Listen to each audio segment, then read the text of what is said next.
Olá, seja bem-vindo, seja bem-vinda. Você está no Tribuna da Ordem, um podcast das comissões da OAB de Santa Catarina. Meu nome é Edgar Galiletti, sou coordenador adjunto das comissões e vou lhes acompanhar no episódio de hoje. O episódio de hoje é da Comissão de Direito Condominial e estão conosco a doutora Jéssica Chieli Silva e o doutor Gustavo Camacho Solon, respectivamente presidente e vice-presidente da Comissão de Direito Condominial. Antes de iniciarmos propriamente, eu gostaria de fazer algumas menções institucionais, sendo a primeira delas ao Dr. Juliano Mandelli, que é o presidente da seccional, ao Dr. Douglas Dalmonte, que é coordenador geral das comissões, e ao Dr. Pedro Miranda, que é o presidente da CAASC e que nos permite a utilização da estrutura do estúdio CAASC para a gravação dos nossos episódios. Eu gostaria de fazer também uma menção a todos os membros da Comissão de Direito Condominial, que mesmo não estando aqui presentes, mas que se sintam representados pela doutora Jéssica e pelo doutor Gustavo. Eu vou fazer a leitura do currículo abreviado da doutora Jéssica e do doutor Gustavo e, na sequência, já lhes passo a palavra. Então, a doutora Jéssica é advogada condominialista e trabalhista empresarial, é especialista em gestão estratégica e prevenção de riscos jurídicos, atua orientando empresas e líderes a construírem relações de trabalho sustentáveis, aliando técnica jurídica e visão de negócio. Com atuação especializada no direito condominial, atua construtivamente junto aos síndicos, conselho e condomínios para a solução estratégica dos litígios e prevenção de conflitos para proteção e valorização do patrimônio. É palestrante e está na presidência da Comissão de Direito Condominial da OAB de Santa Catarina e na coordenação geral do Núcleo de Direito da CDL de Florianópolis, também é membro do IBRADIM e da ANACOM. E o doutor Gustavo é advogado, pós-graduado em Direito Processual Civil, Direito Empresarial, Direito em Negócios Imobiliários, Master of Law em Direito Empresarial, doutorando em Direito pela UCES em Buenos Aires, palestrante e articulista de diversas mídias especializadas em direito imobiliário e condominial, membro da IBRADIM e da ANACOM, vice-presidente da Comissão de Direito Condominial da OAB de Santa Catarina, professor de pós-graduação da PUC do Paraná, da PUC Campinas e do Unicesus, que, como ele mesmo se classifica, um filósofo à moda antiga.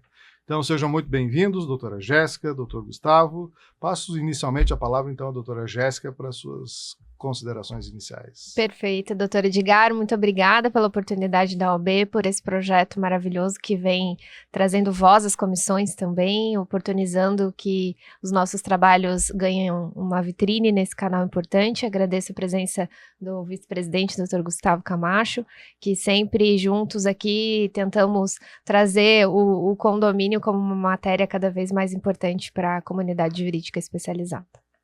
Tudo bom, doutor Gustavo? Doutor Edgar, é uma satisfação estar com você aqui neste podcast. Doutora Jéssica, sempre nos representando muito bem à frente da Comissão de Direito Condominial e, como bem colocado, o podcast ele realmente possibilita com que a gente leve o trabalho das comissões até a comunidade, que as pessoas conheçam exatamente o que a OAB efetivamente faz, o que esse monte de advogados se reúne periodicamente para discutir. É exatamente disso que a gente vai falar hoje. Tá bem. Eu começaria, então, dando a palavra à doutora Jéssica, que é presidente da comissão, para explicar para os nossos ouvintes e espectadores como é que a comissão trabalha, enfim, qual é a pertinência temática dos assuntos que são tratados lá na comissão.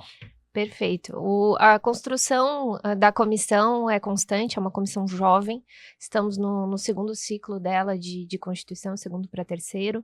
É um desafio fazer com que a matéria também se especialize cada vez mais, tanto no mercado, que hoje a gente acabou de realizar, semana passada, um Congresso Nacional da Construção Civil, então a gente vem dentro da matéria denominando construção civil, porque foi justamente o mote do evento, mostrar para o advogado condominialista que isso é um ecossistema, que a construção civil e que a especialidade de condomínios gira em torno do ambiental, do notarial registral, do imobiliário, do urbanístico. Então, a visão sistêmica de todas as matérias que envolvem a construção civil é uma necessidade do advogado.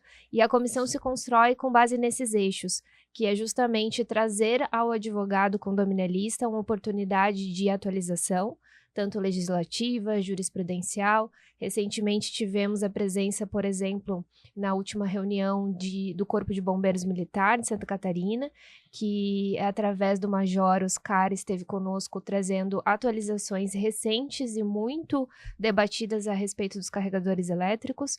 Muitos colegas possuem dúvidas, na prática do dia a dia são questionados e podem procurar a comissão para esclarecer seus questionamentos. Dentro do grupo também do WhatsApp que temos, é um momento ativo de interação, de troca de ideias, então a comissão serve para que esse apoio ao advogado, que busca se especializar cada vez mais ou já atua há muito tempo nos condomínios, possa ter esse suporte. Ao mesmo tempo, temos o eixo de produção de publicidade, de material didático ou de material também como livro da comissão, que a gente já vai editar esse ano, teremos o lançamento esse ano do livro. Publicações de artigos, eventos como o que eu citei, né, do Congresso, que são janelas de oportunidade de aprendizado e de vitrine para o advogado também que pretende se especializar ou falar sobre a sua especialidade dentro da comissão.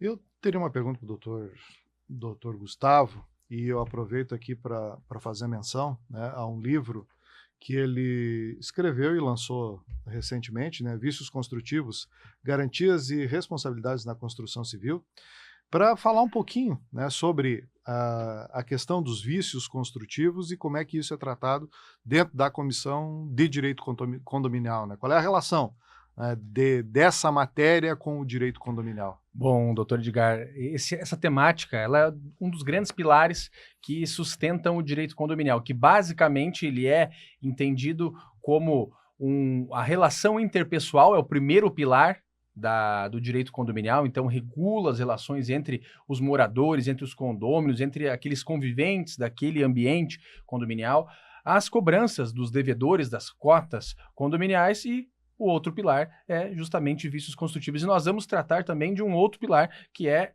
a programação, o projeto jurídico dos empreendimentos e a modelagem dessas estruturas. Então, o direito condominial, ele tem sim um grande eixo, que são os vícios construtivos, porque as incorporações imobiliárias, elas possuem duas obrigações quando a incorporadora ela inicia um processo de vendas de uma unidade autônoma após o registro de incorporação imobiliária. Uma obrigação de fazer e uma obrigação de dar. Essa obrigação de fazer, ela se inicia com o registro de incorporação imobiliária e a venda e finaliza-se com a expedição do habite, que atesta a conclusão da fase construtiva daquele empreendimento imobiliário. E na sequência a gente passa para o cumprimento da obrigação de dar, que é a entrega da área comum do empreendimento para o síndico e a entrega também das áreas privativas para cada um dos seus respectivos adquirentes. E aí a gente tem aquela falsa impressão de mercado que, mas todos os componentes de uma edificação têm um prazo de garantia de 5 anos.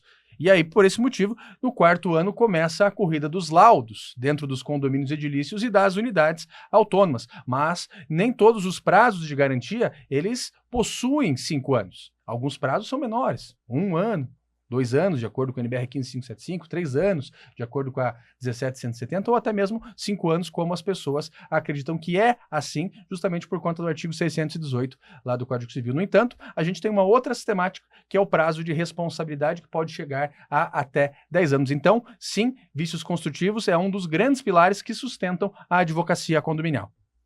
Isso me parece que é uma grande preocupação, que todo mundo que vai morar no empreendimento novo, se você vai morar num edifício que tem 30, 40 anos, bom, é uma história, né? Mas quando você está indo morar num edifício novo, recém-construído, recém-entregue, é comum que logo comecem a aparecer alguns probleminhas, né? E aí surgem as dúvidas, né? E a questão é, então, de se saber, aproveito, né, o gancho dessa resposta que o senhor me deu, para perguntar quando é que é o caso de se acionar a construtora e quando é que é o caso do condomínio resolver internamente lá os problemas que surgiram. Vamos começar do começo, do processo de incorporação imobiliária efetivamente. Quando nós damos entrada no memorial de incorporação, nós temos diversas peças que participam lá do artigo 32 da Lei 4591, que é justamente o que faz com que o registro da incorporação imobiliária aconteça, que é a convenção de condomínio, é o quadro de áreas daquela edificação e uma série de outros documentos. E um desses documentos, que posteriormente vai ser entregue ao síndico eleito, é o manual de uso e operação da edificação, edificação. E ela tem um sustentáculo na norma técnica NBR 14037, que é o manual dos manuais. Mas ele não vem sozinho. Ele vem acompanhado de um outro documento chamado Plano de Manutenções da Edificação, que ali nós temos elementos de manutenção preventiva e elementos de manutenção preditiva, que são situações distintas. E é justamente neste momento que o síndico precisa entender que a previsão orçamentária feita na Assembleia de Instalação precisa ter uma relação estreita com esses dois documentos que eu mencionei, porque o Manual de Uso e Operação, elaborado pela incorporadora, ele estabelece como é a forma de tratamento com a incorporadora ante o surgimento de algumas falhas construtivas. Afinal de contas, falhas são naturais do processo construtivo, porque a edificação ela é construída ainda de maneira artesanal, e a nossa mão de obra, querendo ou não, ela tem se deteriorado muito. A qualidade da mão de obra vem piorando exponencialmente. Tanto é verdade que a gente tem 3 espécies de patologias endógenas. A patologia decorrente de falha de projeto, falha de execução e falha de componentes. A falha de projeto representa uma métrica de 10%. Falha de componentes também uma métrica de 10% em relação a todas as ocorrências. E 80% relacionadas a falhas executivas do processo da própria construção. Então, é natural. Já se parte do pressuposto construiu, vai ter alguma pequena patologia, ou às vezes até grandes patologias. E a forma de se relacionar com a incorporadora está lá no Manual de Uso e Operação, que é aquele livro grandão que a gente recebe no carro, a gente tem também. Aquele livrão grandão, onde todas as luzinhas do painel quando acendem, a gente vai procurar, opa, se refere a essa situação aqui. Numa obra, acontece da mesma forma. E nós temos o livro fininho, que é quando nós vamos até a concessionária, vamos trocar o óleo, fazer uma manutenção do veículo, a gente recebe um carimbo. Na edificação, obviamente, nós não movimentamos a edificação, mas nós levamos profissionais especializados ou capacitados que vão lá e fazem esse procedimento de manutenções preventivas ou preditivas da edificação e também expedem um carimbinho, que é a anotação de responsabilidade técnica, em conjunto com todos as notas fiscais decorrentes da prestação de serviços, as fotografias, os contratos que foram celebrados de prestação de serviço para poder fazer as manutenções. E aí, quando a falha efetivamente acontece, nós precisamos, quando estamos dentro do período de garantia, ou seja, 1 ano, 3 anos ou 5 anos, precisamos acionar a incorporadora, para que a incorporadora venha e faça os expedientes todos de manutenção ou reparação daquela falha que aconteceu, porque a incorporadora tem a obrigatoriedade de comparecer, mas também ela tem o direito de realizar as intervenções,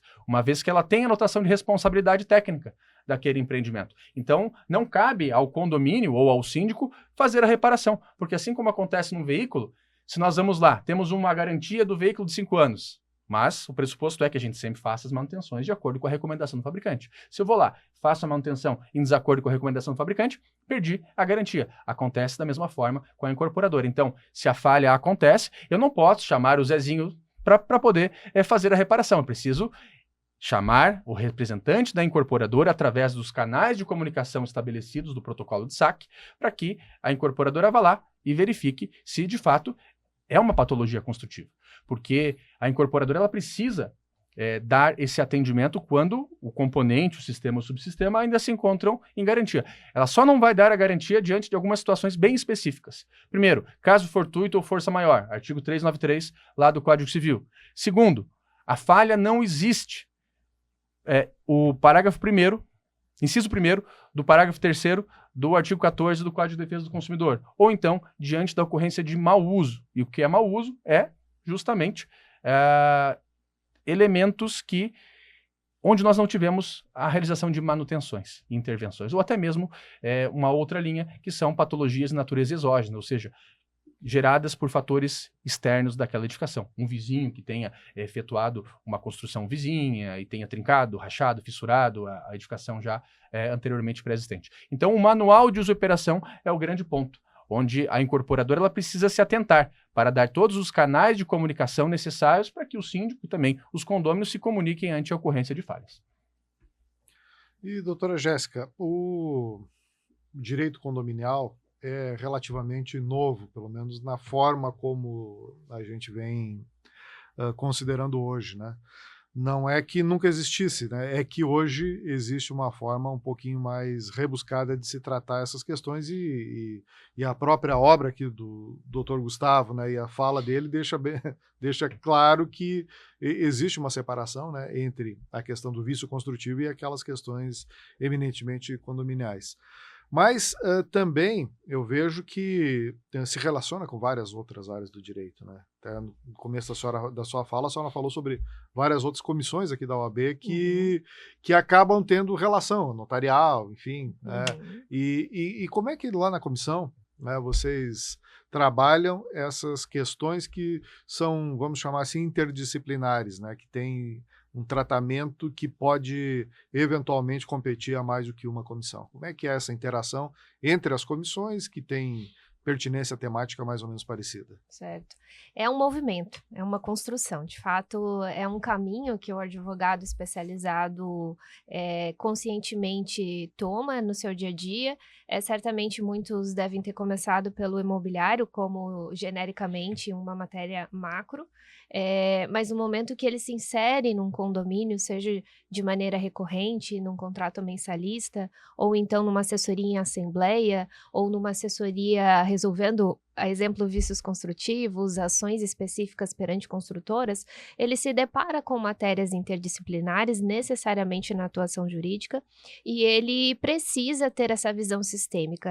Esse é o conteúdo, inclusive, dos nossos últimos congressos. Realizamos o ano passado um congresso estadual, reunindo também as comissões da casa, envolvendo o imobiliário, notarial registral, e novamente agora a nível nacional, semana passada, realizamos o da construção civil.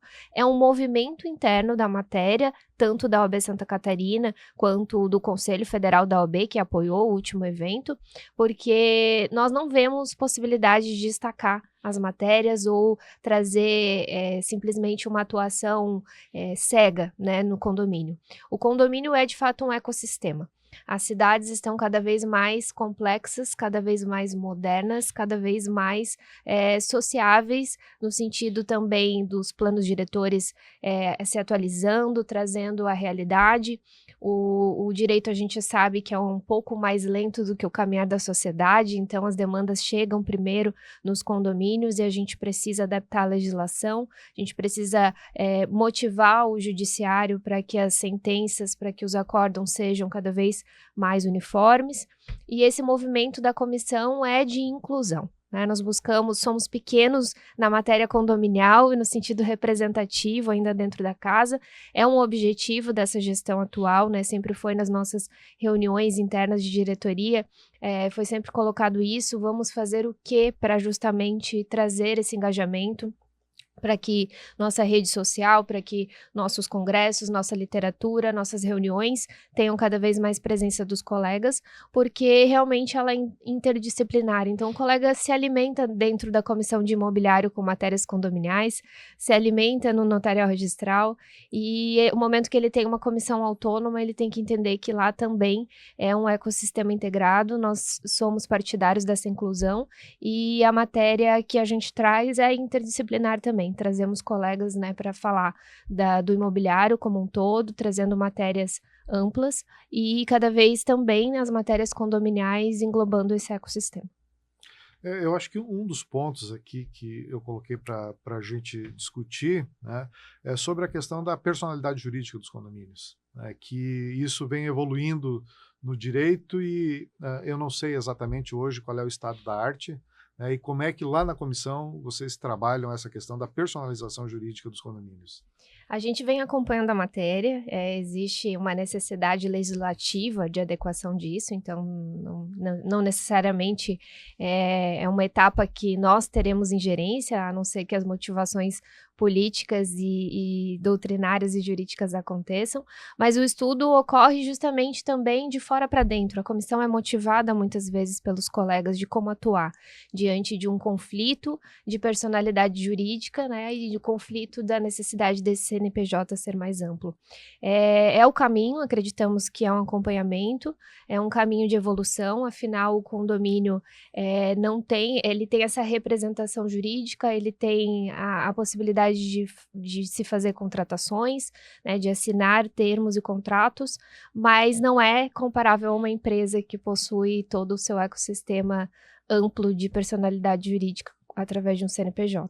Então, nós apoiamos os colegas que têm as dúvidas no sentido do debate, da construção doutrinária jurisprudencial, mas ainda é um tema que merece realmente um olhar legislativo, na minha visão. Isso, e até complementando, doutora Jéssica, essa temática ela vem embarcada dentro do anteprojeto de alteração do Código Civil na seção dos condomínios. Isso porque, fazendo uma análise histórica dessa terminologia, nós empregamos a terminologia unicamente aqui no Brasil. Condomínios edilícios. Na realidade, no resto do mundo inteiro a gente fala de propriedade em plano horizontal e não de condomínios edilícios, porque historicamente condomínios são quando a gente detém uma mesma propriedade por diversos condôminos, comunheiros, e o condomínio em si, ele não figura dessa forma. Só porque o terreno. somente o terreno, mas as matrículas autônomas não. Então, a terminologia empregada talvez não seja a mais adequada, mas é o que a gente vem utilizando de maneira histórica. E talvez por essa motivação, por esse racional, é que se entenda, peraí, mas o condomínio ele não pode ter propriedade, porque ele em si é uma propriedade, então se torna uma antítese. Mas se a gente analisa para países vizinhos, como a Argentina, onde desenvolvo os meus estudos, lá o consórcio de proprietários, que é a terminologia lá empregada para a propriedade horizontal, ele possui um CNPJ, assemelhado ao CNPJ, e ele tem personalidade jurídica, ou seja, ele pode ser direito de proprietário de bens imóveis também, pode fazer aquisições, coisas que nós não podemos atualmente, aí surgem estruturas jurídicas até mesmo estranhas, como, vamos então os condôminos aqui montar uma associação e comprar o terreno do lado para poder montar um condomínio de garagens. Isso acontece na prática. Por quê? Justamente porque a estrutura jurídica do nosso país hoje não permite que se tenha a personalidade jurídica.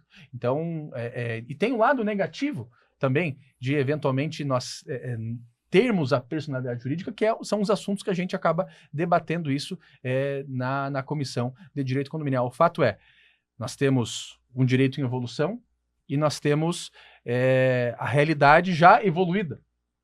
Tanto é que o Código Civil ele teve uma discussão de mais ou menos 30 anos até que chegasse à direção em que ele se encontra. E na seção de condomínios pouco evoluiu naquele momento. Basicamente, os artigos 1331 até 1358, eles copiaram quase um Ctrl-C, Ctrl-V da Lei 4591, dos artigos 1º até o artigo 27. E agora, no período de pandemia, a gente teve uma maior aceleração, onde tivemos algumas alterações significativas, como as assembleias virtuais, assembleias em sessão permanente, entre outras pequenas alterações que foram acontecendo. Mas veja, como a sociedade, como a Jéssica comentou, ela evolui primeiro e depois o direito vem atrás. É um fato jurídico. E existe um desafio também social e financeiro envolvendo instituições bancárias que também têm relacionamento com os condomínios e necessariamente o condomínio, a primeira coisa é abrir realmente uma conta bancária, precisa movimentar os recebíveis e as despesas, mas na hora de obter um crédito, na hora de garantir esse patrimônio, né, de garantir esse crédito através de uma obra que, por que não escolher a linha de crédito que muitas vezes é mais vantajosa do que o recebimento a longas parcelas, né? Não existe muitas vezes um fundo de garantia, né, ali para que isso seja feito. Então, nem as instituições financeiras sabem muito ao certo como lidar com os condomínios no enfoque de garantias e de crédito. Então, de um lado, como o doutor Gustavo falou, existem todas as consequências de um CNPJ com personalidade jurídica, mas de outro lado, existem ganhos também que o condomínio pode obter e merece obter numa sociedade complexa como a nossa, né, após essa modernização toda. E essa sua fala assim, me chama a atenção para um outro ponto, né? A senhora estava falando, eu estava pensando aqui, da própria responsabilização do síndico. Exato. E dos, sei lá, subsíndicos, enfim, todo mundo que participa ali da organização. Quer me parecer que essa personalidade jurídica do condomínio afete essa responsabilidade também. Essa responsabilidade é civil, administrativa e criminalmente, né, imputada ao gestor. E a gente tem basicamente duas personalidades de síndico, que é aquele que eu sempre falo, que é aquele motivado, aquele que está querendo proteger seu ativo, que é o morador, que muitas vezes é o proprietário e que, por N motivos, tem essa voluntariedade de ter uma cadeira tão importante dentro do condomínio. Alguns desconhecem essas consequências ou não estão conscientes o suficientemente para essas consequências. Outros são síndicos profissionais que constroem sua carreira voltada a essa atuação. E também, como os dois têm os seus ônus e bônus, né? O síndico profissional muitas vezes tem uma carteira de condomínios e precisa ser muito bem assessorado para que possa ter o controle dessa gestão. Então, acho que é um tema também que a gente vai entregar aqui, que eu sempre levanto dentro dos condomínios, que é a gestão operacional, gestão financeira, todos os pilares envolvendo, não podendo comparar diretamente juridicamente, mas comparável aqui numa forma organizacional como uma empresa. Porque pela complexidade dos condomínios, especialmente os comerciais, que hoje também possuem autorizações de cidades serem mistos, no sentido de ter residência, ter uma sala comercial, ter salas comerciais, ter lojas, hotéis. Então, dentro dessa complexidade, o síndico não é só realmente uma pessoa motivada a fazer o seu melhor. Ele precisa ser um técnico dentro da atuação. E essa responsabilidade recai realmente sobre os seus bens, né? Então, tudo que ele decidir após a sua saída permanece também pelo prazo específico. Ele pode ser chamado a responder, e isso no enfoque administrativo e na parte civil, contratual e trabalhista, decisões tributárias, decisões de pagamentos ou não, retenções, né, que nos condomínios ocorrem. Com a reforma também esses reflexos acontecerão. E criminalmente dentro dos seus atos sociais naturais ali que ocorrem no condomínio. Então, o síndico realmente é uma cadeira importantíssima, passou há muitos anos aquilo de ser realmente alguém que troca a cota condominial como uma função no dia a dia. Ele merece receber muito bem para exercer esse cargo e, em contrapartida, entregar o melhor dele como técnico e pessoa também. E essa temática é tão importante, porque se a gente parar para pensar, hoje nas cidades modernas, os núcleos urbanos cada vez mais adensados, a vida das cidades acontece dentro dos condomínios. Então, ou a gente trabalha num condomínio, ou a gente mora num condomínio. Hoje existem tipologias de condomínios médicos, tipologias de condomínios para idosos, senior livings, condomínios de tipologias mistas, principalmente bairros planejados, ou seja, a complexidade da gestão não permite mais que o síndico seja aquele senhorzinho aposentado, aquela senhorinha aposentada lá dos idos de 64, porque era assim que funcionava. Quem era geralmente o síndico, estatisticamente? A pessoa que queria ter uma atividade social. E aí como é que ela cobrava os devedores? Batia na porta: ô Gustavo, você está devendo. Aí o Gustavo ia lá, tirava o dinheiro do bolso, colocava na caixinha, porque não existia uma estrutura assemelhada à CNPJ, era tudo muito incipiente. Hoje não, hoje as estruturas, elas são assemelhadas às sociedades empresárias, onde o condomínio, na verdade, ele é uma empresa falida, uma empresa quebrada, onde cada um dos sócios integraliza a proporção do seu capital social subscrito mensalmente, porque não possui uma fonte de receita externa. É onde justamente reside esse nível de complexidade. Porque ninguém enxerga aquilo como investimento, enxerga como custo, ninguém gosta de pagar cota de condomínio. E aí a gestão desse patrimônio coletivo se torna algo muito importante, principalmente em um cenário macro político onde a gente tem um nível de corrupção elevado. Então, esse nível de corrupção elevada do ambiente externo, ele vem para dentro dos condomínios. A gente percebe que cada vez mais as gestões estão auditadas ou auditáveis. As pessoas desejam esse nível de transparência que até pouquíssimo tempo atrás não existia, porque não existia nem suporte tecnológico para que isso ocorresse. Era uma gestão totalmente amadora. Isso acho que nos coloca assim, em contato com uma outra comissão, que é a Comissão de Direito Urbanístico, né? Uhum. E quer me parecer assim que com a lógica, né, dos grandes centros urbanos, os melhores locais estão deixando de ser propriedade individual.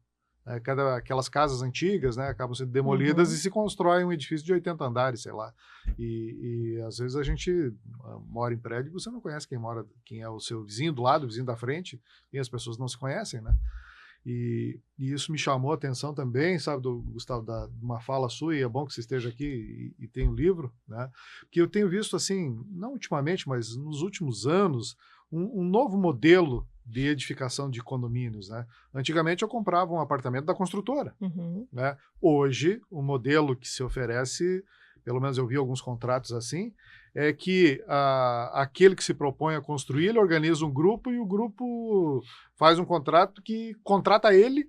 E todos viram sócios. E todos viram sócios. E aí? Pois é. Isso aí nada mais é do que uma transversão de uma incorporação imobiliária, porque como funciona um processo básico de incorporação imobiliária? Ou ele é preço de custo, ou ele é preço fechado.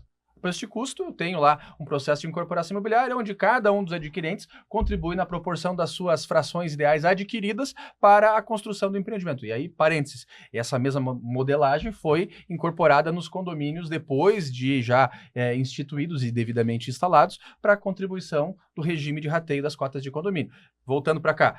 E o outro regime, qual é? O regime a preço de custo, onde eu lanço o empreendimento imobiliário e esse empreendimento imobiliário ele é vendido a preço fechado, atualizado pelo indexador CUB/INCC. É essa tipologia que nós temos no mercado. O que acontece quando eu crio uma SPE e eu vendo cotas dessa SPE e a incorporadora ela fica só como uma administradora, isso nada mais é do que uma transversão.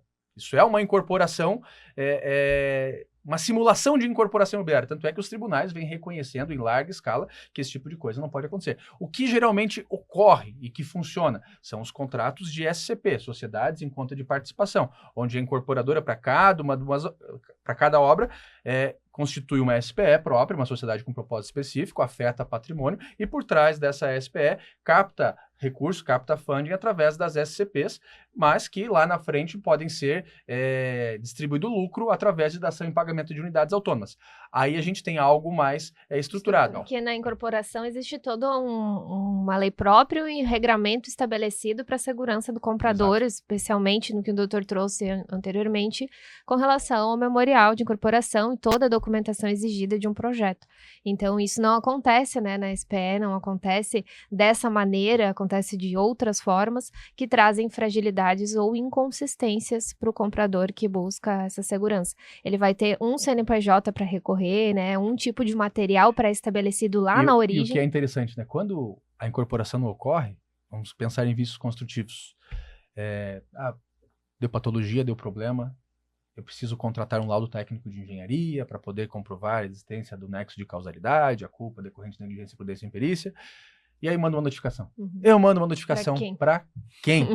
É o problema da personalidade jurídica que a gente tratava. Né? Exato. Tem um desdobramento daquilo, né? Exato. Porque aí o que seria natural? Que eu tivesse uma incorporadora, o registro de incorporação imobiliária apresentado, registrado, inicia-se o processo construtivo, forma-se um condomínio proto-edilício, que já traz direitos e obrigações daquela comunidade que adquiriu aquelas unidades autônomas, que se torna um condomínio edilício após a averbação da edificação da matrícula do imóvel e a sua respectiva instituição. Esse seria o processo natural. Agora, quando eu estruturo uma SPE, eu desmonto toda essa estrutura. Tanto é que nem se faz processo de incorporação imobiliária. Eu monto uma SPE, coloco todo mundo lá dentro, e aí depois, quando der algum problema, eu tiro o corpo fora, porque, mas vocês são a empresa. Chama uma assembleia para resolver. Vocês são a empresa. Eu só organizei, só administrei aqui. Aí vai ter que entrar toda uma... Eu só lhe ajudei. Muitas das vezes as pessoas, o consumidor final, né, o adquirente, ele acaba imaginando que ele está participando de um negócio tradicional, mas na realidade é uma construção diferente daquilo que normalmente se vê, né?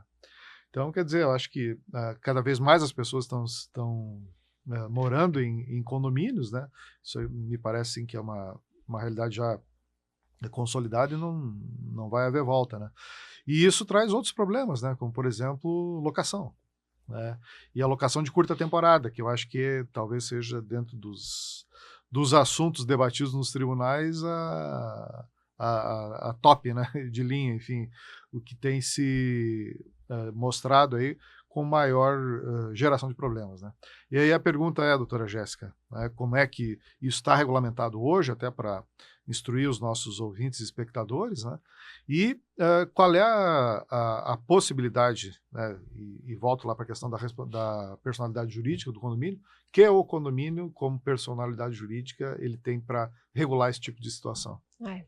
Quando a gente se depara com essa temática, especialmente dentro da comissão e vinda dos nossos colegas atuantes, a gente sempre sugere dar um passo atrás, né? Olhar esse contexto desse condomínio, primeiro, como originou o regulamento interno, o regimento interno, a convenção coletiva, a convenção do condomínio, se existe o regramento específico lá. E recentemente a gente teve pelo STJ, né, uma decisão que trouxe esse enfoque voltado para essa convenção. Então, existia muitas convenções omissas, até porque é a curtíssima temporada que pode envolver quase que um formato de hotelaria, né, de hotel mesmo, de pousada, é um sistema moderno através dos aplicativos que surgiram e da modernidade pós-pandemia, isso aconteceu de maneira exponencial também. E temos de um lado o proprietário, que tem seus interesses próprios de rentabilidade, muitas vezes busca um imóvel justamente com essa finalidade. Hoje já existem complexos desconstrutivos voltados unicamente para esse formato, mas quando alguns proprietários adquirem sem conhecer os regramentos internos do condomínio, eles podem ter problema diante da comunidade que não está acostumada a receber muitas pessoas, né, nessa curta temporada, ou então se opõem, ou aquele ecossistema já pratica isso. Então ele precisa buscar se essa convenção já dispõe sobre algo, e se não dispõe, a gente sugere que o síndico seja, de fato, primeiro um pacificador dos conflitos, né? Se é uma prática instituída, culturalmente estabelecida dentro do condomínio, ele precisa regrar especialmente as áreas comuns e buscar o mais rápido possível a instituição dessa reforma, dessa convenção, mas ainda é uma construção também legislativa, né? Ainda existem debates a respeito. E a gente tem basicamente sempre dois interesses envolvidos, que é a do proprietário e daquele que reside e não tem interesse em locar seu apartamento, seja anual, seja por curta temporada. Quero contribuir aqui com a doutora Jéssica, fazendo uma análise dúplice, tanto de mercado e uma análise jurídica. A mercado, a gente entende que hoje o pior nicho para que alguém empreenda no mercado de incorporação é o nicho da classe média, porque a classe média, ela se encontra totalmente sufocada do ponto de vista financeiro. Ou seja, as incorporações elas têm sido vocacionadas para dois perfis específicos. Ou o altíssimo padrão, o super luxo, que praticamente não tem crise, ou o perfil popular. E existe um outro perfil intermediário que daí também é para quem tem uma condição melhor de vida, que são os investimentos. E o investimento numa unidade autônoma muito grande, ou seja, um apartamento de 3 quartos, 4 suítes, não é interessante porque o percentual pago a título do locativo, ele acaba depreciando. Então, uma locação tradicional, ela paga entre 0,5 a 0,7 do valor do imóvel. Quando a gente fala do imóvel maior, ele paga menos, chega a pagar 0,3. Tanto, ao passo que o pior investimento que tem no mercado imobiliário para fins de locação são residências, são casas, que chega a pagar 0,2, 0,3. Portanto, quem incorpora dificilmente vai fazer uma incorporação pensando em investimento para casas, para residências unifamiliares, que tem o seu público, mas são usuários finais. Já o padrão popular conta com incentivos do governo federal, então acaba sendo também um bom negócio, no entanto a margem de lucro é menor, precisa de um volume mais interessante. E o que vem despontando muito são as unidades com tipologia suíte mais um, ou até mesmo apartamentos estúdio, principalmente pelo valor do metro quadrado. Com essa tipologia, chega-se a obter valores 0,7, 0,8, 0,9 em relação ao valor do imóvel, com uma possibilidade de financiamento mais abreviado, com uma possibilidade de adquirir mais unidades autônomas, fazendo um empilhamento de receita recorrente com essas respectivas unidades, porque se ganha no metro quadrado, atrelado ainda ao valor da locação mensal. Os primeiros 5 anos são a vertical de valorização dos imóveis, aí você ganha acima do CDI. Então, fazendo essa análise de mercado. E cada vez mais, as pessoas da classe de renda um pouco mais baixa conseguem comprar menos imóveis. Isso vem gerando até um problema social, porque quando eu compro unidades com destinação de locação via short stay, eu automaticamente inflaciono o preço, porque eu consigo diárias muito melhores do que uma locação anual. Ou seja, eu deixo o preço dos imóveis mais caro para fim de locação. Agora, partindo do ponto de vista da análise jurídica, o STJ, através do RESP 1819075, que é lá de 2021, e esse RESP veio sendo atualizado em alguns momentos, entendendo pelo princípio da autonomia privada, que a convenção de condomínio ela possui essa natureza contratual multilateral e também uma natureza jurídica normativa, ou seja, aquelas pessoas que não participaram do ato assemblear se vinculam àquela estrutura jurídica que foi deliberada anteriormente. E aí, versar a respeito desse conceito, ele trata sobre um dos principais pilares do Estado Democrático de Direito, o direito de propriedade. Lá do artigo 1228, usar, gozar, dispor, fruir e reivindicar. Aqui estamos tratando do direito de fruição. Quer dizer, eu não posso fruir da minha propriedade, que é um dos principais pilares do Estado Democrático de Direito, sendo que, qual é a diferença entre o cidadão que se encontra lá embaixo da ponte com a placa aluga-se, com a chave pendurada, e eu tenho do outro lado um aplicativo, sendo que eu tenho a regra lá do artigo 49 da Lei de Locações, dizendo que a locação por temporada é aquela de até 90 dias, e que essa tipologia de locação ela é estritamente residencial. Então, a pergunta do milhão é, essa tipologia de locação, ela é uma locação típica ou atípica, residencial ou não residencial? Isso ainda não se chegou a um consenso. O que foi consensado é exatamente o que a doutora Jéssica mencionou, que a convenção de condomínio ela consegue regulamentar o assunto ainda de maneira incipiente. Então, se alguém é investidor no mercado, se uma incorporadora pensa em estruturar um empreendimento imobiliário com essa vocação, estruture bem a convenção de condomínio. Traga suporte tecnológico para que o usuário dessa tipologia de locação consiga circular bem por dentro das estruturas, das áreas comuns do empreendimento, faça um bom regulamento interno, permitindo uma fluidez de ocupação e operabilidade do empreendimento, porque a gente vê por aí, na prática, condomínios dizendo, olha, quem loca via short stay, loca só o apartamento. Não pode usar as áreas comuns. E aí a gente tem uma outra espécie de irregularidade, porque quando a gente aluga uma unidade autônoma, a gente aluga a fração ideal. Ou seja, a área comum também é locada, não só o apartamento. A gente vê essas distorções, por quê? Porque as convenções não foram reguladas de maneira adequada, regulamentos que não funcionam, e aí isso tem que partir desde a concepção desse tipo de empreendimento. Eu acho que tem um ponto importante aí para a gente ressaltar, é porque muitas vezes, sabe, a convenção de condomínio é antiga. Muito. E nem se falava 10 anos atrás, sei lá, de essas locações de um dia. Né? Ou, sei lá, 2 dias, 3 dias, mas enfim, curtíssima temporada. Então, acho assim que é uma exigência que se faz assim no sentido de dizer, se não está proibido, está permitido, né? Mas é que na época em que o condomínio foi constituído, a convenção e tudo regulamentar, era uma situação que não se previa, né? E aí é que vão surgir os conflitos, né? Porque o dono do apartamento vai querer alugar, às vezes alguém que adquiriu recentemente, né? E já adquiriu com essa pretensão e vai encontrar a resistência de todos os moradores antigos e vão dizer, mas aqui isso nunca foi permitido. E veja que existe uma linha no STJ que vai exatamente nessa diretriz, trazendo o julgado que, a partir do momento que não se encontra na convenção, é porque não pode, justamente pelo fato de que desnatura a característica residencial daquela unidade autônoma. Então, essa é outra linha de julgado que nós temos. Naturalmente, que hoje nós temos uma inclinação para o princípio da autonomia privada, para que isso seja regulamentado, impedindo na convenção. Agora, se a convenção for omissa, é porque pode. Tanto é que isso gera estresse no dia a dia, que o anteprojeto do Código Civil ele traz também essa diretriz, para que a convenção de condomínio estabeleça como vai ser a funcionalidade do sistema de short stay, se vai ser permitido ou se não vai ser permitido. E muitas vezes a gente vê que o problema surge da sociedade condominial e das suas características, porque como ela é de curtíssima temporada, muitas vezes o locatário nem é visto no dia a dia. É tão rápido, né, que ele entra e sai. Mas se um movimento lesivo nessa comunidade desse locatário influencia no dia a dia, seja estacionou na vaga de garagem errada, entrou no elevador molhado, né, utilizou a área comum indevidamente, trouxe animais de estimação que ele sai por desconhecer o apartamento, ficam latindo o tempo inteiro, eu entendo que o meu vizinho mudou.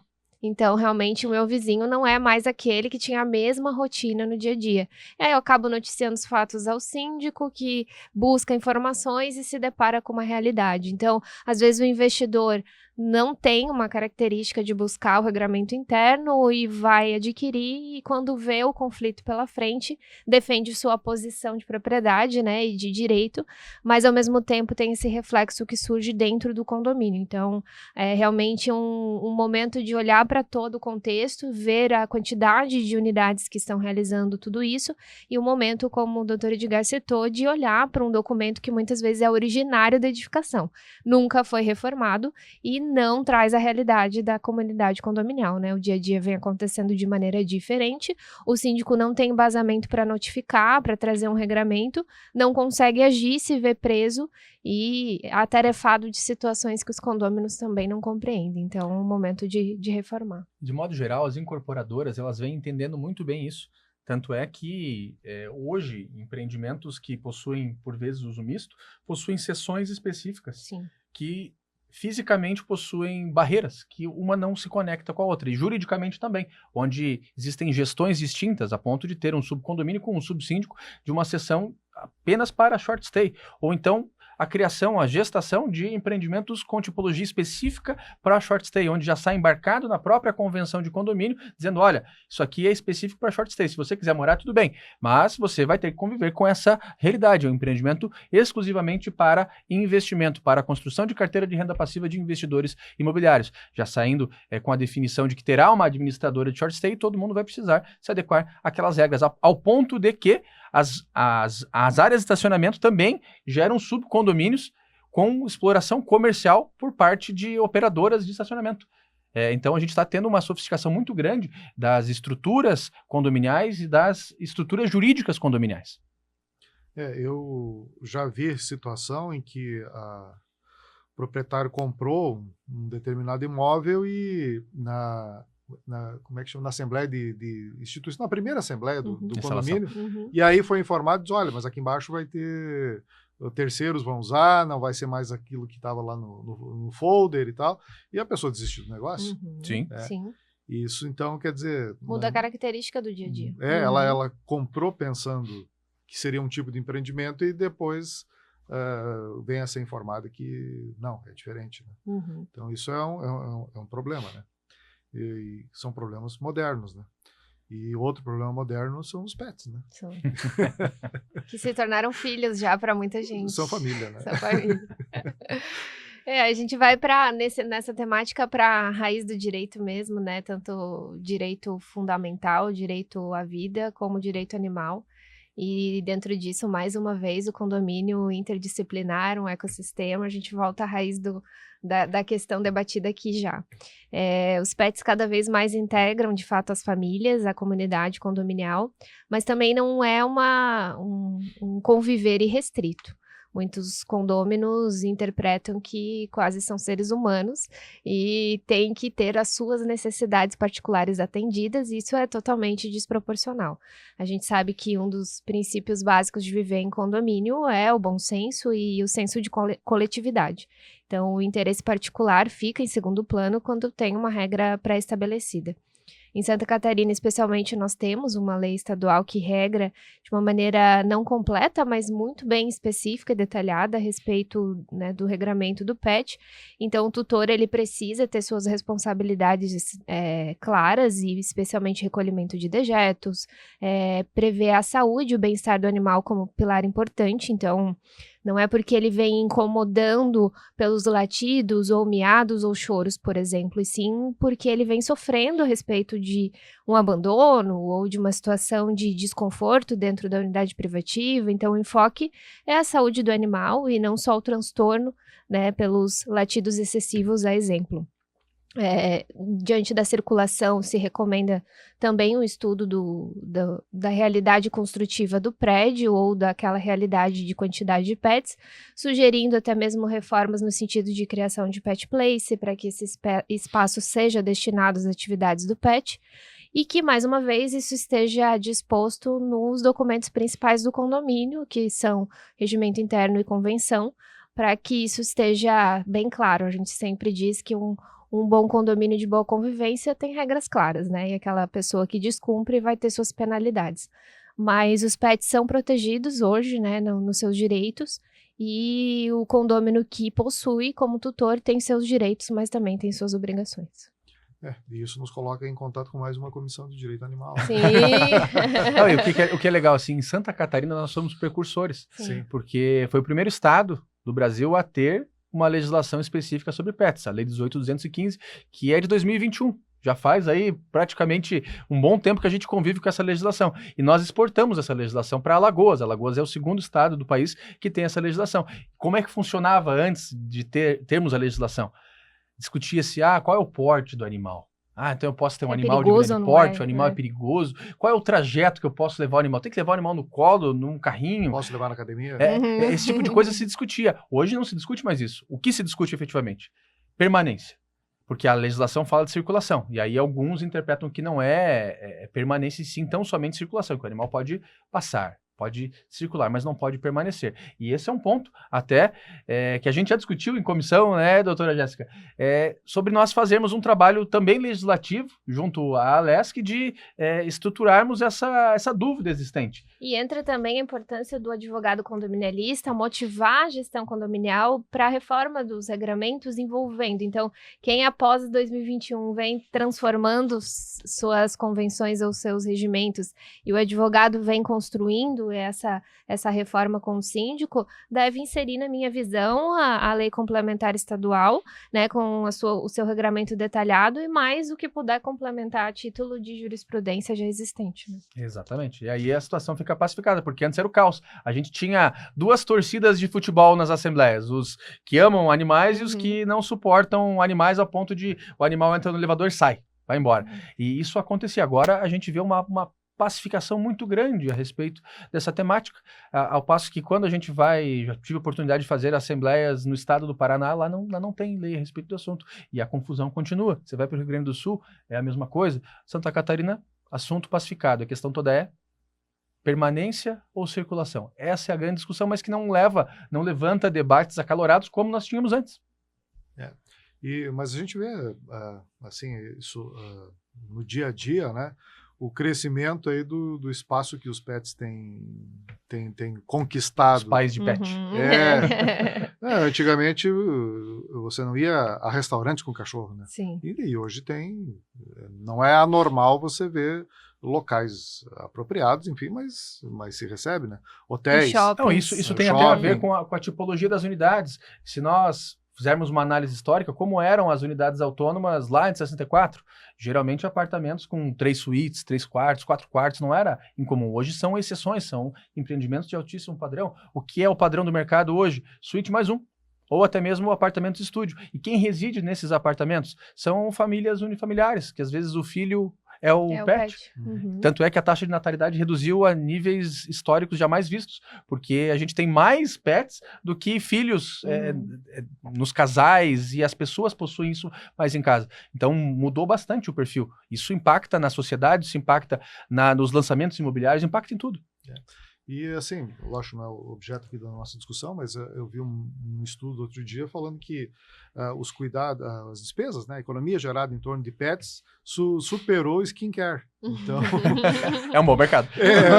É um bom mercado. Quem quiser investir, olha para isso. Quem quiser investir, olha para isso. Né? Aliás, eu quando comprei um apartamento há um tempo atrás, a primeira pergunta que eu fiz é se podia levar cachorro. Sim. Porque, enfim. Quem tem precisa. Eu sou do time dos que gostam. Eu também. Eu tenho 3. Então, é uma preocupação que a gente tem, porque não quer incomodar os vizinhos, mas, né, então, se não aceita, então vamos para outro lugar. Isso. Simples assim. Né? E isso tudo, então, doutora Jéssica, doutor Gustavo, nos levam aí para um tema novo, pelo menos para mim é novo, né?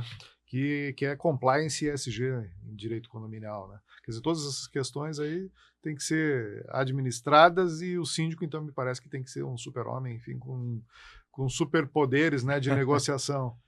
Como é que isso tem aparecido lá nas atividades da comissão?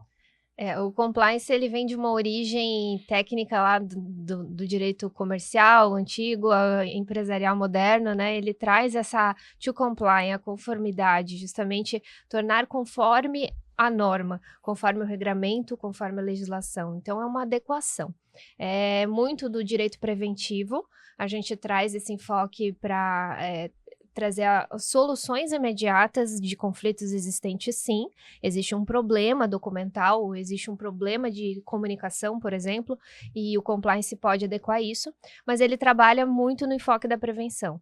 Então, a gente recomenda que isso seja estudado, sim, pelos síndicos e pelos gestores, para que seja construída um estudo técnico envolvendo. Eu sempre recomendo também aos advogados da comissão que, uma vez que ofertem esse produto jurídico, eles traduzam isso para o síndico, porque falar em compliance, falar em adequação é muito bonito juridicamente, mas na prática o que isso torna, né? Qual a efetividade disso? E é um estudo de valor realmente para o condomínio, é algo que traz sustentabilidade financeira, operacional, de manutenções, estrutural, e traz uma diminuição na prática dos conflitos, se bem construído e de fato, não só construído no papel, mas operacionalizado, executado na prática.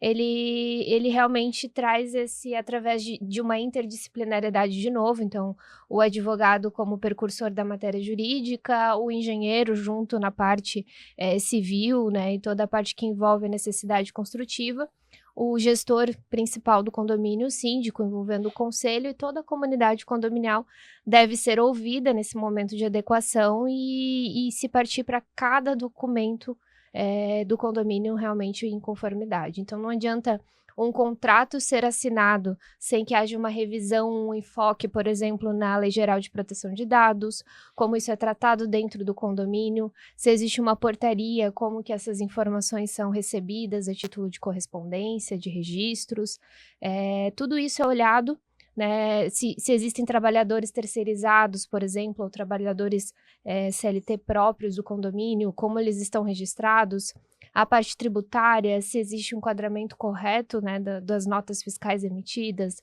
das receitas feitas. Então, tudo isso é olhado dentro da conformidade do compliance condominial. A senhora falou, e me veio à mente agora aqui um tópico, que é o reconhecimento facial. Sim. Isso me parece que logo vai dar problema. Já dá. É que eu tô de fora. Dados sensíveis. LGPD.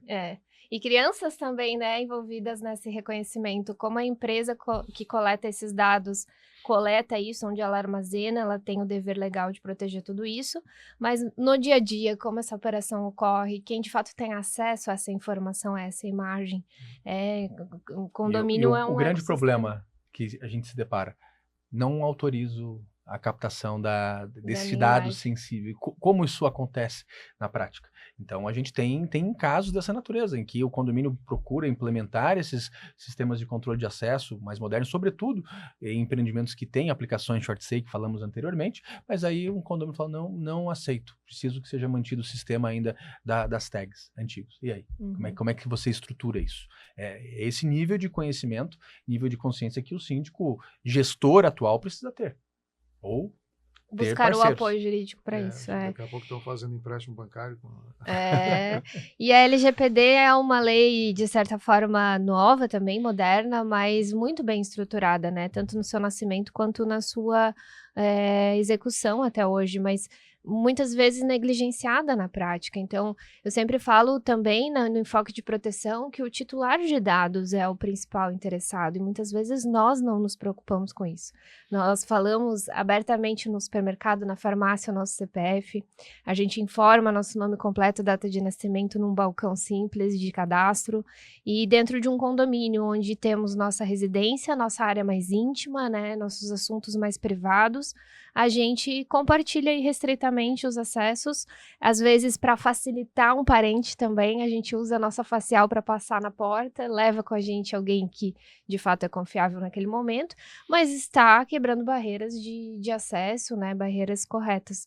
E esses conflitos ocorrem e um dos pilares da LGPD é o consentimento, então ele precisa consentir, né, ele precisa saber, também precisa ter o direito como titular de excluir esses dados e tudo mais. Mas se existe um regramento pré-estabelecido naquele condomínio, ele é um visitante, ele respeita ou não acessa, né? Então, se existe essa regra pré-estabelecida a título de moradia, certamente a implementação da facial vem de um debate correto em assembleia. E se existe um quórum específico respeitado que aprovou esse estabelecimento, é claro que a maioria vai vencer. Mas na prática existem condôminos que podem se opor pelo seu direito fundamental, né, e pela proteção de dados. Então, o condomínio ainda precisa achar alternativas para dispor desses dois perfis. Não tem monotonia no direito condominial? Não. É dinâmico. É muito dinâmico.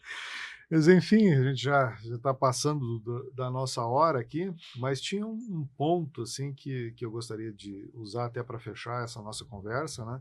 E a doutora Jéssica, em suas palestras aí na ESA e tal, fala muito em advocacia moderna, né? Sim. E aí, como é que isso se conecta com tudo isso que a gente está falando? Enfim, qual é o perfil do advogado condominialista, né?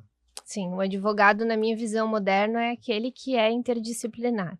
E mais que isso, é o que se posiciona com uma escuta ativa e com uma comunicação ativa. Se falando de condomínios, ele é um personagem dentro da comunidade condominial.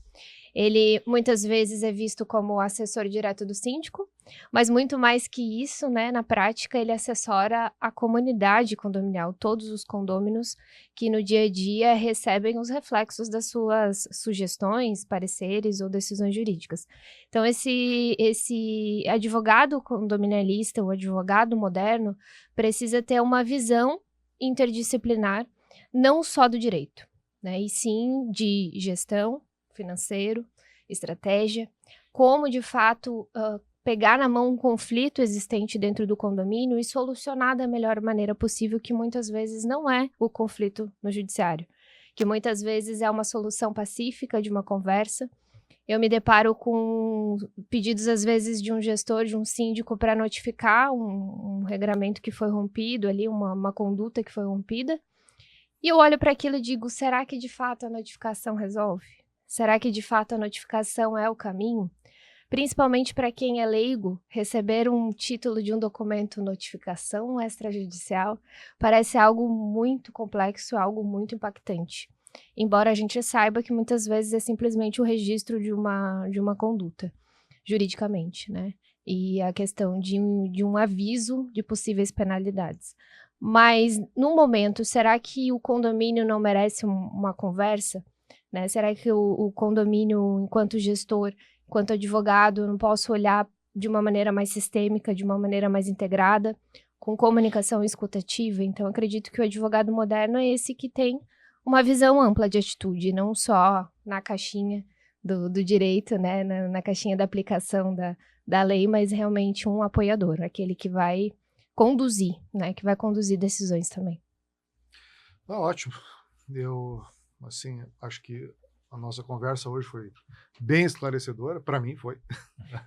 Então, aprendi muitas coisas hoje aqui. E eu encerraria, né, esse nosso episódio aqui, deixando a palavra livre, né, primeiro o doutor Gustavo, depois a doutora Jéssica, para tocar em algum ponto que a gente não falou, enfim, ou simplesmente, né, deixar uma mensagem final aí para os nossos ouvintes e espectadores. Bom, doutor Edgar, primeiro quero agradecer o espaço. Doutora Jéssica, sempre uma satisfação estar com você nos eventos e em todas as atividades da nossa comissão, que são muito bem conduzidas por você, e deixar aqui a ideia de que a advocacia condominial, ela transcende esses três pilares que nós tratamos, ela vai em conformidade muito com o direito urbanístico, que é projetar esses espaços urbanos, porque a edificação, muito antes de existir fisicamente, ela existia num projeto, numa ideia, e ela existia também do ponto de vista jurídico. E fazer essa conciliação entre o projeto arquitetônico e de engenharia com o projeto arquitetônico jurídico é o fundamental. O advogado condominialista, ele precisa entender que ele é um arquiteto jurídico das cidades e que ele, atuando já na origem desses empreendimentos, ele melhora o trato das cidades, ele faz com que as pessoas sejam mais felizes, tenham melhores experiências na utilização desses empreendimentos e para de trabalhar só no reativo, porque as pessoas têm a falsa ideia de que vão buscar o advogado só quando deu problema, quando A coisa já não é mais passível, às vezes, de solução amistosa. Então, a gente conseguir prever isso lá na origem é o fator preponderante, atuando como um arquiteto jurídico. Assim como o arquiteto assina os seus projetos, o advogado assina seus projetos como convenções e regulamentos internos. Então, essa é a minha visão a respeito do direito condominial atual. Eu quero agradecer em nome da comissão, especialmente a OAB Santa Catarina, através do nosso presidente Juliano Mondelli, que confiou a nós aqui, posso dizer, enquanto representantes da diretoria e, consequentemente, dos nossos advogados da comissão, essa oportunidade de falar aqui também num projeto tão especial como a DVCast, que vem trazendo dentro da entidade uma modernidade também, trazendo voz a nós e escuta a quem procura conteúdo de valor. Então, a construção aqui, parabenizo o doutor Edgar pelo projeto, pela belíssima condução, preparação, tanto prévia quanto durante o podcast. Isso traz segurança a nós que estamos aqui sendo convidados. E dizer aos advogados condominialistas que, de fato, persistam nessa grande construção do direito condominial, persistam nesse ecossistema, se especializem cada vez mais, tragam essa interdisciplinariedade, como falamos tanto aqui, para o ambiente prático. E, especialmente, um dos pilares que eu sempre bato, que sempre sou não mais surpreendida, porque trago isso como a minha pedra filosofal, é a comunicação entre os seres humanos. Então, nós somos seres sociais, né? Diferente de alguns animais, nós temos um grande atributo que é a fala. Então, nós precisamos nos comunicar, especialmente nas comunidades e nos condomínios. Ouvi lá no congresso que a gente realizou também que 30% em média dos conflitos registrados em boletins de ocorrência decorrem de ambientes de condomínios. E isso é um percentual elevadíssimo para uma sociedade que busca no condomínio ou o seu conforto para trabalhar ou o seu conforto para residir e ter realmente uma passividade naquele ambiente. Sabemos que isso decorre não só de regras não estabelecidas, como de pessoas que de fato não se comunicam bem, que buscam seus interesses próprios em detrimento dos coletivos, mas que muitas vezes um agente condominial pode ser o precursor dessa mudança. Principalmente o síndico, que tem o dever legal e administrativo ali de comunicar as decisões, de comunicar as regras com antecedência. Eu vejo vários condomínios que geram conflitos simples, justamente porque o condomínio não foi avisado, né? O condomínio não foi previamente comunicado. Então, a comunicação é um ponto central na minha vida e na vida dos meus clientes. Eu sempre tento levar isso. E acredito que o advogado que se comunicar bem e que, ao mesmo tempo, levar isso também para a sociedade condominial vai conseguir pacificar mais conflitos e diminuir aí os problemas dos condomínios. Muito obrigada. Tá certo. Eu só tenho que agradecer, então, a presença da doutora Jéssica, a presença do Dr. Gustavo. Eu acho que esse episódio foi muito rico, enfim, né? Afinal de contas, muita gente mora em condomínio e muita gente, né, com certeza terá interesse em ouvir as lições, enfim, que vocês nos deram para poder conduzir melhor a sua vida. Então, para mim, foi um episódio riquíssimo. Agradeço a nossa equipe técnica que está nos acompanhando e eu sempre digo em todo podcast, né, que sem equipe técnica o podcast não vai para o ar. Então, muito obrigado, né, a nossa equipe técnica. E o último agradecimento sempre vai aos nossos ouvintes e os espectadores, porque afinal de contas, tudo que a gente faz aqui é endereçado ao público e o público são eles, né? E o agradecimento mais especial ainda a todos aqueles que assistiram o episódio até o final. Então, um grande abraço, agradeço a todos e fica o convite aí, semana que vem tem mais um Tribuna da Ordem. Um grande abraço e até lá.